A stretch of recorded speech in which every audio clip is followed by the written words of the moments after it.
ನಮಸ್ಕಾರ ಸ್ನೇಹಿತರೆ, ಭಾರತೀಯ ರೈಲ್ವೆ ಇಲಾಖೆಯಿಂದ 2026ನೇ ಸಾಲಿನ ಟೆಕ್ನಿಷಿಯನ್ ಹುದ್ದೆಗಳ ಭರ್ಜರಿ ನೇಮಕಾತಿ ಪ್ರಕಟವಾಗಿದೆ.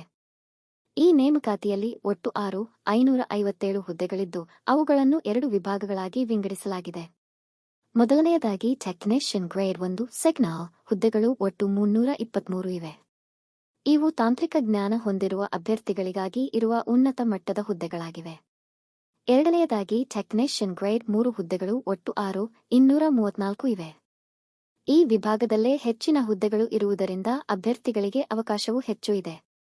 ಮುಂದಿನ ಸ್ಲೈಡ್ಗಳಲ್ಲಿ ಈ 2 ಹುದ್ದೆಗಳ ವಿದ್ಯಾರ್ಹತೆ, ವಯೋಮಿತಿ, ಸಂಬಳ, ಪರೀಕ್ಷಾ ವಿಧಾನ ಮತ್ತು ಅರ್ಜಿ ಸಲ್ಲಿಸುವ ಸಂಪೂರ್ಣ ಮಾಹಿತಿಯನ್ನು ಒಂದೊಂದಾಗಿ ಸರಳವಾಗಿ ತಿಳಿದುಕೊಳ್ಳೋಣ. ಇದೀಗ ಈ ನೇಮಕಾತಿಯ ಪ್ರಮುಖ ದಿನಾಂಕಗಳನ್ನು ನೋಡೋಣ ಸ್ನೇಹಿತರೆ. ಆನ್ಲೈನ್ ಅರ್ಜಿ ಸಲ್ಲಿಸುವ ಪ್ರಕ್ರಿಯೆ ಜೂನ್ 30, 2026ರಿಂದ ಆರಂಭವಾಗಿದೆ. ಅರ್ಜಿ ಸಲ್ಲಿಸಲು ಕೊನೆಯ ದಿನಾಂಕ ಜುಲೈ 29, 2026 ರಾತ್ರಿ 11:59 ಮಾತ್ರ ಅವಕಾಶ ಇರುತ್ತದೆ. ಅರ್ಜಿ ಶುಲ್ಕ ಪಾವತಿಗೂ ಇದೇ ಕೊನೆಯ ದಿನಾಂಕ ಅನ್ವಯಿಸುತ್ತದೆ. ಅರ್ಜಿ ತಿದ್ದುಪಡಿ ಮಾಡುವ ಅವಕಾಶವನ್ನು ರೈಲ್ವೆ ನೇಮಕಾತಿ ಮಂಡಳಿ ನಂತರ ಪ್ರತ್ಯೇಕವಾಗಿ ಪ್ರಕಟಿಸಬಹುದು.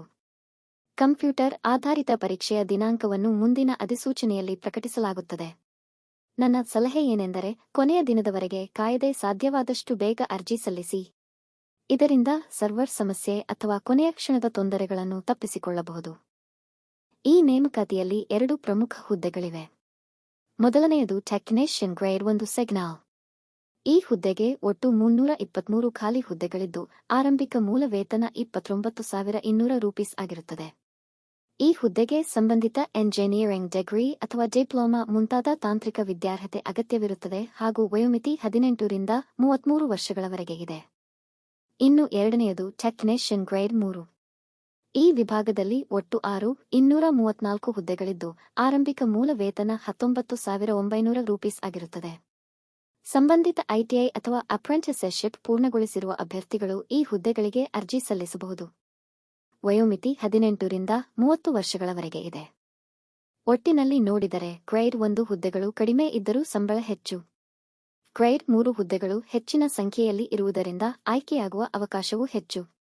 ಆದ್ದರಿಂದ ನಿಮ್ಮ ವಿದ್ಯಾರ್ಹತೆಗೆ ಅನುಗುಣವಾಗಿ ಸರಿಯಾದ ಹುದ್ದೆಯನ್ನು ಆಯ್ಕೆ ಮಾಡಿಕೊಂಡು ಅರ್ಜಿ ಸಲ್ಲಿಸಿ. ಈಗ ಈ ನೇಮಕಾತಿಗೆ ಬೇಕಾಗಿರುವ ವಿದ್ಯಾರ್ಹತೆಯ ಬಗ್ಗೆ ತಿಳಿದುಕೊಳ್ಳೋಣ. ಮೊದಲಿಗೆ ಟೆಕ್ನಿಷಿಯನ್ ಗ್ರೇಡ್ 1 ಸಿಗ್ನಲ್ ಹುದ್ದೆಗೆ ಅರ್ಜಿ ಸಲ್ಲಿಸಲು ಸಂಬಂಧಿತ ವಿಷಯದಲ್ಲಿ ಬಿಎಸ್ಸಿ, ಎಂಜಿನಿಯರಿಂಗ್ ಡಿಗ್ರಿ ಅಥವಾ ಎಂಜಿನಿಯರಿಂಗ್ ಡಿಪ್ಲೊಮಾ ಪೂರ್ಣಗೊಳಿಸಿರಬೇಕು. ಉದಾಹರಣೆಗೆ electronics, electrical, computer science, information technology, physics ಅಥವಾ ನೋಟಿಫಿಕೇಷನ್ನಲ್ಲಿ ಸೂಚಿಸಿರುವ ಇತರೆ ಸಂಬಂಧಿತ ವಿಭಾಗಗಳ ಅಭ್ಯರ್ಥಿಗಳು ಅರ್ಜಿ ಸಲ್ಲಿಸಬಹುದು. ಇನ್ನು ಟೆಕ್ನಿಷಿಯನ್ ಗ್ರೇಡ್ 3 ಹುದ್ದೆಗಳಿಗೆ ಸಂಬಂಧಿತ ಟ್ರೇಡ್ನಲ್ಲಿ ಐಟಿಐ ಅಥವಾ ಅಪ್ರೆಂಟಿಸ್ಶಿಪ್ ಪೂರ್ಣಗೊಳಿಸಿರಬೇಕು. ಉದಾಹರಣೆಗೆ electrician, fitter, welder, machinist, mechanic, carpenter ಸೇರಿದಂತೆ ನೋಟಿಫಿಕೇಷನ್ನಲ್ಲಿ ನೀಡಿರುವ ಟ್ರೇಡ್ಗಳ ಅಭ್ಯರ್ಥಿಗಳು ಅರ್ಜಿ ಸಲ್ಲಿಸಬಹುದು. ಅರ್ಜಿ ಸಲ್ಲಿಸುವ ಮೊದಲು ನಿಮ್ಮ ವಿದ್ಯಾರ್ಹತೆ ನೋಟಿಫಿಕೇಷನ್ನಲ್ಲಿ ನೀಡಿರುವ ಪೋಸ್ಟ್ ಪ್ಯಾರಾಮೀಟರ್ಸ್ಗೆ ಹೊಂದಿಕೆಯಾಗುತ್ತದೆಯೇ ಎಂಬುದನ್ನು ಒಮ್ಮೆ ಕಡ್ಡಾಯವಾಗಿ ಪರಿಶೀಲಿಸಿ. ಇದರಿಂದ ಮುಂದೆ ಅರ್ಜಿ ತಿರಸ್ಕಾರವಾಗುವ ಸಾಧ್ಯತೆಯನ್ನು ತಪ್ಪಿಸಬಹುದು. ಈಗ ಎಲ್ಲರೂ ಹೆಚ್ಚು ತಿಳಿದುಕೊಳ್ಳಲು ಬಯಸುವ ವಿಷಯವಾದ ಸಂಬಳದ ಬಗ್ಗೆ ನೋಡೋಣ. ಟೆಕ್ನಿಷಿಯನ್ ಗ್ರೇಡ್ 1 ಸಿಗ್ನಲ್ ಹುದ್ದೆಗೆ ಆರಂಭಿಕ ಮೂಲ ವೇತನ 29,200 ರೂಪೀಸ್ ಆಗಿದ್ದು, ಇದು 7ನೇ ವೇತನ ಆಯೋಗದ ಲೆವೆಲ್ 5 ಅಡಿಯಲ್ಲಿ ಬರುತ್ತದೆ. ಇನ್ನು ಟೆಕ್ನಿಷಿಯನ್ ಗ್ರೇಡ್ 3 ಹುದ್ದೆಗೆ ಆರಂಭಿಕ ಮೂಲ ವೇತನ 19,900 ರೂಪೀಸ್ ಆಗಿದ್ದು, ಇದು ಲೆವೆಲ್ 2 ಅಡಿಯಲ್ಲಿ ಬರುತ್ತದೆ. ಗಮನಿಸಿ ಸ್ನೇಹಿತರೆ, ಇಲ್ಲಿ ತೋರಿಸಿರುವುದು ಬೇಸಿಕ್ ಪೇ ಮಾತ್ರ. ಇದರ ಜೊತೆಗೆ dearness allowance, house rent allowance, transport allowance, medical ಸೌಲಭ್ಯ ಹಾಗೂ ರೈಲ್ವೆ ಇಲಾಖೆಯ ಇತರೆ ಸರ್ಕಾರಿ ಭತ್ಯೆಗಳು ಕೂಡ ದೊರೆಯುತ್ತವೆ. ಸೇವೆಯಲ್ಲಿ ಅನುಭವ ಹೆಚ್ಚಾದಂತೆ ಪದೋನ್ನತಿ ಹಾಗೂ ವೇತನದಲ್ಲಿಯೂ ಹೆಚ್ಚಳವಾಗುವ ಅವಕಾಶ ಇರುತ್ತದೆ. ಆದ್ದರಿಂದ ಇದು ಉತ್ತಮ ಸಂಬಳ ಮತ್ತು ದೀರ್ಘಕಾಲದ ಉದ್ಯೋಗ ಭದ್ರತೆಯನ್ನು ನೀಡುವ ಸರ್ಕಾರಿ ಉದ್ಯೋಗವಾಗಿದೆ. ಈಗ ಈ ನೇಮಕಾತಿಗೆ ನಿಗದಿಪಡಿಸಿರುವ ವಯೋಮಿತಿಯ ಬಗ್ಗೆ ನೋಡೋಣ ಸ್ನೇಹಿತರೆ. ಟೆಕ್ನಿಷಿಯನ್ ಗ್ರೇಡ್ 1 ಸಿಗ್ನಲ್ ಹುದ್ದೆಗೆ ಅರ್ಜಿ ಸಲ್ಲಿಸಲು ಅಭ್ಯರ್ಥಿಯ ಕನಿಷ್ಠ ವಯಸ್ಸು 18 ವರ್ಷ ಮತ್ತು ಗರಿಷ್ಠ ವಯಸ್ಸು 33 ವರ್ಷ ಇರಬೇಕು. ಟೆಕ್ನಿಷಿಯನ್ ಗ್ರೇಡ್ 3 ಹುದ್ದೆಗೆ ಕನಿಷ್ಠ 18 ವರ್ಷ ಹಾಗೂ ಗರಿಷ್ಠ 30 ವರ್ಷ ವಯಸ್ಸಿನ ಅಭ್ಯರ್ಥಿಗಳು ಅರ್ಜಿ ಸಲ್ಲಿಸಬಹುದು. ವಯೋಮಿತಿ ಸಡಿಲಿಕೆಯ ವಿಷಯಕ್ಕೆ ಬಂದರೆ ಎಸ್ಸಿ ಮತ್ತು ಎಸ್ಟಿ ಅಭ್ಯರ್ಥಿಗಳಿಗೆ 5 ವರ್ಷ, ಒಬಿಸಿ ನಾನ್ ಕ್ರೀಮಿ ಲೇಯರ್ ಅಭ್ಯರ್ಥಿಗಳಿಗೆ 3 ವರ್ಷ ಸಡಿಲಿಕೆ ನೀಡಲಾಗಿದೆ. ಪಿಡಬ್ಲ್ಯೂಬಿಡಿ ಅಭ್ಯರ್ಥಿಗಳಿಗೆ ಅವರ ವರ್ಗದ ಪ್ರಕಾರ 10 ರಿಂದ 15 ವರ್ಷಗಳವರೆಗೆ ವಯೋಮಿತಿ ಸಡಿಲಿಕೆ ಲಭ್ಯವಿದೆ. ಮಾಜಿ ಸೈನಿಕರು ಹಾಗೂ ಇತರೆ ವಿಶೇಷ ವರ್ಗದ ಅಭ್ಯರ್ಥಿಗಳಿಗೆ ಅಧಿಕೃತ ಅಧಿಸೂಚನೆಯಲ್ಲಿ ತಿಳಿಸಿರುವ ನಿಯಮಗಳ ಪ್ರಕಾರ ಸಡಿಲಿಕೆ ಅನ್ವಯಿಸುತ್ತದೆ. ಇನ್ನೊಂದು ಮುಖ್ಯ ವಿಷಯ, ನಿಮ್ಮ ವಯಸ್ಸನ್ನು 2026 ರ ಜುಲೈ 1 ರಂದು ಇರುವ ವಯಸ್ಸಿನ ಆಧಾರದ ಮೇಲೆ ಲೆಕ್ಕ ಹಾಕಲಾಗುತ್ತದೆ. ಆದ್ದರಿಂದ ಅರ್ಜಿ ಸಲ್ಲಿಸುವ ಮೊದಲು ನಿಮ್ಮ ವಯಸ್ಸು ಅರ್ಹತಾ ಮಿತಿಯೊಳಗಿದೆಯೇ ಎಂಬುದನ್ನು ಕಡ್ಡಾಯವಾಗಿ ಪರಿಶೀಲಿಸಿ. ಈಗ ಈ ನೇಮಕಾತಿಯ ಆಯ್ಕೆ ಪ್ರಕ್ರಿಯೆ ಹೇಗಿರುತ್ತದೆ ಎಂಬುದನ್ನು ನೋಡೋಣ. ಮೊದಲ ಹಂತದಲ್ಲಿ ಕಂಪ್ಯೂಟರ್ ಬೇಸ್ಡ್ ಟೆಸ್ಟ್ ಅಥವಾ ಸಿಬಿಟಿ ನಡೆಸಲಾಗುತ್ತದೆ. ಈ ಪರೀಕ್ಷೆಯಲ್ಲಿ ಅಭ್ಯರ್ಥಿಗಳು ಪಡೆದ ಅಂಕಗಳ ಆಧಾರದ ಮೇಲೆ ಮುಂದಿನ ಹಂತಕ್ಕೆ ಆಯ್ಕೆ ಮಾಡಲಾಗುತ್ತದೆ. ಸಿಬಿಟಿನಲ್ಲಿ ಅರ್ಹತೆ ಪಡೆದ ಅಭ್ಯರ್ಥಿಗಳನ್ನು ಡಾಕ್ಯುಮೆಂಟ್ ವೆರಿಫಿಕೇಷನ್ಗೆ ಕರೆಯಲಾಗುತ್ತದೆ.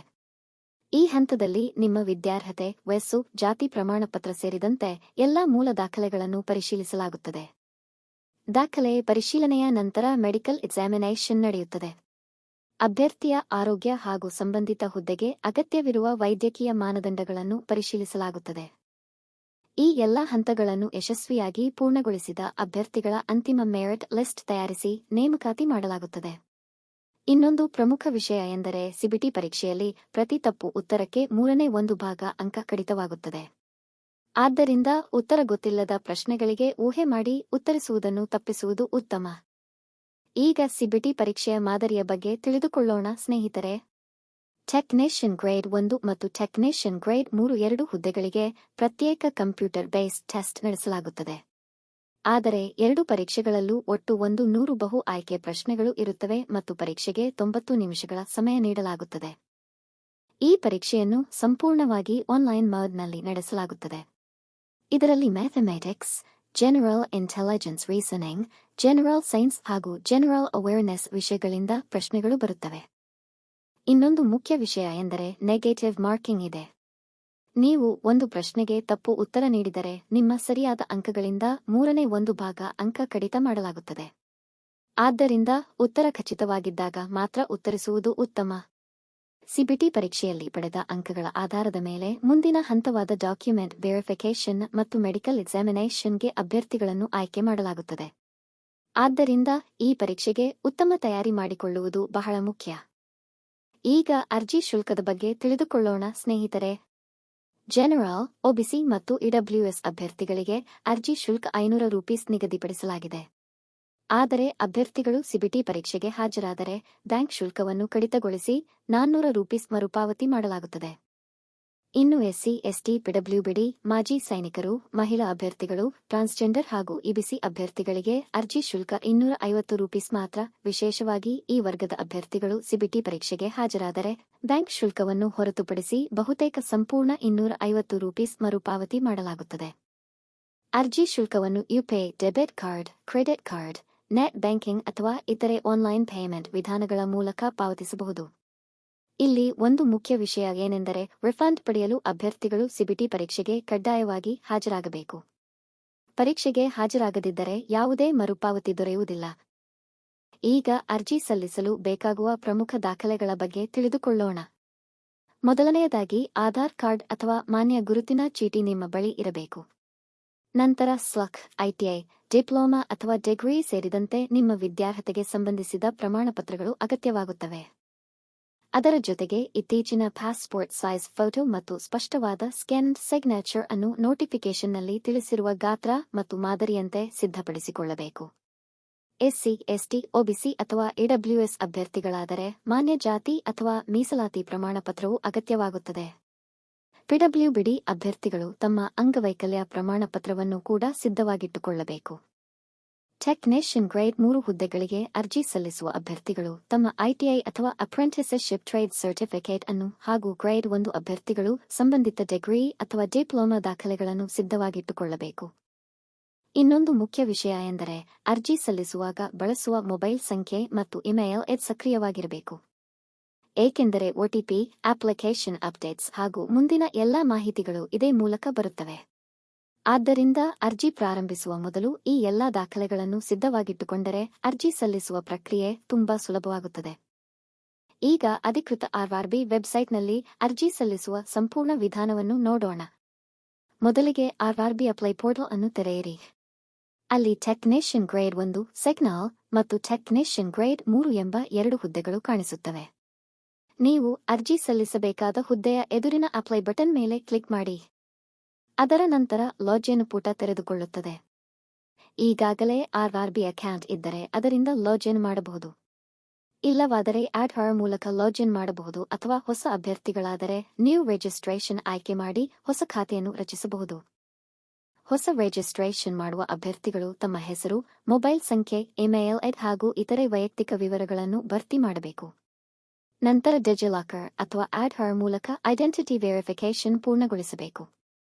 ವೆರಿಫಿಕೇಷನ್ ಯಶಸ್ವಿಯಾದ ನಂತರ ಮಾತ್ರ ಅಪ್ಲಿಕೇಶನ್ ಫಾರ್ಮ್ ತೆರೆಯುತ್ತದೆ.